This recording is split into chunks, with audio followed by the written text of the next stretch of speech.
202 centimeters in feet? First of all, we need to know the value of 1 centimeter in feet.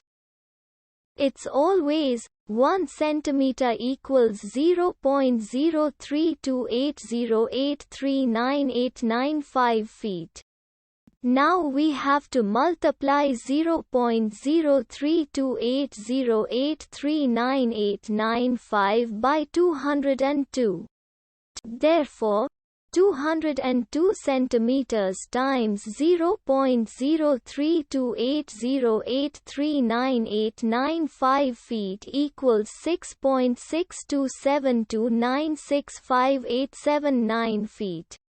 So, in other words, 202 centimeters equals 6.6272965879 feet.